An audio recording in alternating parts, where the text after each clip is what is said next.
جوان ہوں تو جب سے سنا نا مر جانا ہے، قبر میں جانا ہے، جنازہ دیکھا ہے، قبر میں بندے کو اترتے دے، مجھے موت سے بڑا ڈر لگتا ہے۔ کوئی وظیفہ بتائیں کہ مجھے کوئی نصیحت کریں۔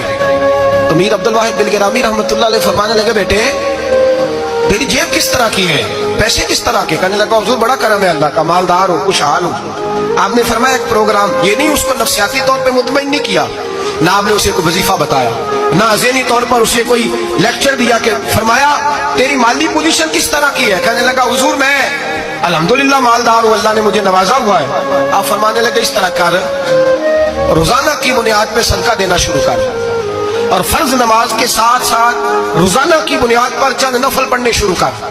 صدقہ روز دے، 10 روپے دے لیکن دینے روزانہ، 15 روپے دے لیکن دینے روزانہ، روزانہ کی بنیاد پر صدقہ کر۔ بچہ کہتا میں بھی حیران تھا کہ حضرت میں تو وظیفہ پوچھنے آیا تھا کہ موت سے ڈر لگتا ہے، انہوں نے مجھے صدقے پہ لگا دیا، نفل پہ لگا دیا، وہ تو کام میں کر رہا ہوں۔ خیر بزرگ تھے، وظیفہ پڑھنے لگا، صدقہ دینے لگا، اللہ اللہ کرنے لگا۔ فرماتے ہیں کچھ دن بیت گئے تو میر عبدالواحد دلگرامی رحمۃ اللہ علیہ 6-7 ماہ کے بعد دوبارہ ملاقات ہوئی تو فرمانے لگے بیٹے اب تیرا کیا حال ہے؟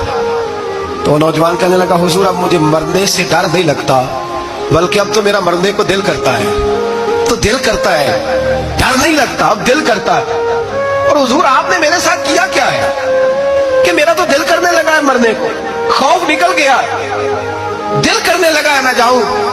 تو بڑا خوبصورت ارشاد فرمایا، کیا بات ہے، اللہ والوں کی باتیں اللہ کے لشکروں میں سے لشکر ہوتی۔